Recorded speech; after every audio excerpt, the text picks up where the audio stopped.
नमस्कार, देवभूमि चैनल में आपका स्वागत है। आज के इस वीडियो में हम श्रवण करेंगे सोमवार व्रत कथा, जिसे अवश्य ही सोमवार के व्रत में सुनना चाहिए। उससे भगवान भोलेनाथ प्रसन्न होते हैं और आपका व्रत संपूर्ण होता है। इसके बाद आरती करना और भोग लगाना ना भूलें। भगवान शिव शंकर के चरणों में ध्यान लगाइए, एकाग्रचित होकर बैठ जाइए और कथा सुनना आरंभ कीजिए। ओम नमः शिवाय। किसी नगर में एक धनी व्यापारी रहता था। दूर दूर तक उसका व्यापार फैला हुआ था। नगर के सभी लोग उस व्यापारी का सम्मान करते थे।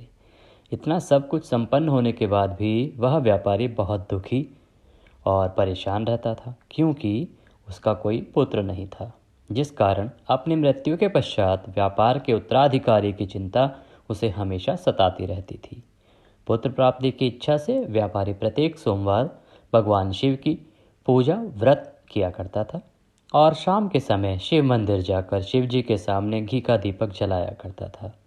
उसकी भक्ति देखकर माँ पार्वती प्रसन्न हो गई और भगवान शिव से उस व्यापारी की मनोकामना पूर्ण करने का निवेदन किया।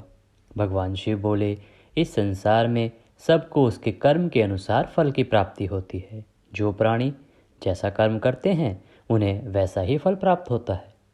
शिव जी द्वारा समझाए जाने के बावजूद माँ पार्वती नहीं मानी और उस व्यापारी की मनोकामना पूरी करने हेतु वे शिव जी से बार बार अनुरोध करती रही।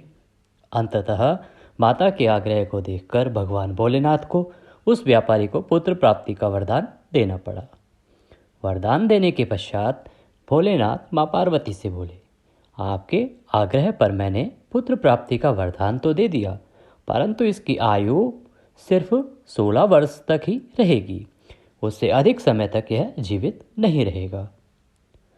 उसी रात भगवान शिव उस व्यापारी के स्वप्न में आए और उसे पुत्र प्राप्ति का वरदान दिया और उसके पुत्र के 16 वर्ष तक जीवित रहने की बात भी बताई। भगवान के वरदान से व्यापारी को खुशी तो हुई, लेकिन पुत्र की अल्पायु की चिंता ने उस खुशी को नष्ट कर दिया। व्यापारी पहले की तरह सोमवार के दिन भगवान शिव का विधिवत व्रत करता रहा। कुछ महीनों के बाद उसके घर एक अति सुंदर बालक ने जन्म लिया और घर में खुशियां ही खुशियां भर गई। बहुत धूमधाम से पुत्र जन्म का समारोह मनाया गया, परंतु व्यापारी को पुत्र जन्म की अधिक खुशी नहीं हुई, क्योंकि उसे पुत्र की अल्पायु के रहस्य का पहले से पता था। जब पुत्र 12 वर्ष का हुआ तो व्यापारी ने उसे उसके मामा के साथ पढ़ने के लिए वाराणसी भेज दिया। लड़का अपने मामा के साथ शिक्षा प्राप्ति हेतु चला गया। रास्ते में जहाँ भी मामा भांजे विश्राम हेतु रुकते, वहीं यज्ञ करते और ब्राह्मणों को भोजन कराते। लंबी यात्रा के बाद मामा भांजे एक नगर में पहुँचे। उस नगर के राजा की कन्या का विवाह था, जिस कारण पूरे नगर को सजाया गया था। निश्चय समय पर बारात आई, लेकिन वह वर का पिता अपने बेटे के एक आंख से काणे होने के कारण बहुत चिंतित था। उसे भय था कि इस बात का पता चलने पर कहीं राजा विवाह से इनकार ना कर दे, इससे उसकी बदनामी भी होगी। जब वर के पिता ने व्यापारी के पुत्र को देखा तो उसके मस्तिष्क में एक विचार आया। उसने सोचा, क्यों ना इस लड़के को दूल्हा बनाकर राजकुमारी से विवाह करा दूं। विवाह के बाद इसको धन देकर विदा कर दूंगा और राजकुमारी को अपने घर नगर पे ले जाऊंगा। वर के पिता ने लड़के के मामा से इस संबंध में बात की। मामा ने धन मिलने के लालच में वर के पिता की बात स्वीकार कर ली। लड़के को दूल्हे का वस्त्र पहनाकर राजकुमारी से विवाह कर दिया गया। राजा ने बहुत सारा धन देकर राजकुमारी को विदा किया। शादी के बाद जब लड़का राजकुमारी के साथ लौट रहा था तो वह सच नहीं छिपा पाया और उसने राजकुमारी की ओढ़नी पर लिख दिया, तुम्हारा विवाह मेरे साथ हुआ था। मैं तो वाराणसी पढ़ने के लिए जा रहा हूँ और जब तुम्हें जिस नवयुवक की पत्नी बनना पड़ेगा वह कान्हा है। जब राजकुमारी ने अपनी ओढ़नी पर लिखा पढ़ा तो उसने काने लड़के के साथ जाने से इनकार कर दिया। राजा को जब ये बातें पता लगी तो उसने राजकुमारी को महल में ही रख लिया। उधर लड़का अपने मामा के साथ वाराणसी पहुंच गया और गुरुकुल में पढ़ना शुरू कर दिया। जब उसकी आयु 16 वर्ष की हुई तो उसने यज्ञ किया। यज्ञ के समाप्ति पर ब्राह्मणों को भोजन कराया और खूब अन्न वस्त्र दान दिए। रात को वह अपने शयन कक्ष में सो गया। शिवजी के वरदान के अनुसार शयन अवस्था में ही उसके प्राण पखेरु उड़ गए। सूर्योदय पर मामा मृत भांजे को देखकर रोने पीटने लगा। आसपास के लोग भी एकत्र होकर दुख प्रकट करने लगे। लड़के के मामा के रोने विलाप करने के स्वर समीप से गुजरते हुए भगवान शिव और माता पार्वती को भी सुनाई दिए। माता पार्वती ने भगवान से कहा, प्राणनाथ, मुझे इसके रोने के स्वर सहन नहीं हो रहे, आप इस व्यक्ति के कष्ट को दूर करो। भगवान शिव ने माता पार्वती के साथ अदृश्य रूप में समीप जाकर देखा तो भोलेनाथ माता पार्वती से बोले, यह तो वही व्यापारी का पुत्र है जिसे मैंने 16 वर्ष की आयु का वरदान दिया था। इसकी आयु पूरी हो गई है। माँ पार्वती ने फिर भगवान शिव से निवेदन कर उस बालक को जीवन देने का आग्रह किया। माता पार्वती के आग्रह पर भगवान शिव ने उस लड़के को जीवित होने का वरदान दिया और कुछ ही पल में वह जीवित होकर उठ बैठा।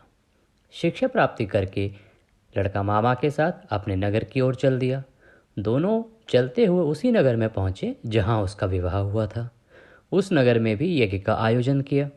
समीप से गुजरते हुए नगर के राजा ने यज्ञ का आयोजन देखा और उसने तुरंत ही लड़के और उसके मामा को पहचान लिया। यज्ञ की समाप्ति पर राजा मामा और लड़के को महल में ले गया और कुछ दिन उन्हें महल में रखकर बहुत सारा धन, वस्त्र आदि देकर राजकुमारी के साथ विदा कर दिया। इधर भूखे प्यासे रहकर व्यापारी और उसकी पत्नी बेटे की प्रतीक्षा कर रहे थे। उन्होंने प्रतिज्ञा कर रखी थी कि यदि उन्हें अपने बेटे की मृत्यु का समाचार मिला तो दोनों अपने प्राण त्याग देंगे। परंतु उसने बेटे के जीवित वापस लौटने का समाचार सुना तो वह बहुत प्रसन्न हुआ। वह अपनी पत्नी और मित्रों के साथ नगर के द्वार पर पहुंचा। अपने बेटे के विवाह का समाचार सुनकर पुत्रवधू राजकुमारी को देखकर उसकी खुशी का ठिकाना न रहा। उसी रात भगवान शिव ने व्यापारी के स्वप्न में आकर कहा, हे श्रेष्ठी, मैंने तेरे सोमवार के व्रत करने और व्रत कथा सुनने से प्रसन्न होकर तेरे पुत्र को लंबी आयु प्रदान की है। पुत्र की लंबी आयु जानकर व्यापारी बहुत प्रसन्न हुआ। शिव भक्तों ने तथा सोमवार का व्रत करने से व्यापारी की सभी मनोकामनाएं पूरी हुई। इसी प्रकार जो भक्त सोमवार का विधिवत व्रत करते हैं और व्रत कथा सुनते हैं उनकी सभी इच्छाएं भगवान भोलेनाथ और माता पार्वती अवश्य पूरा करते हैं।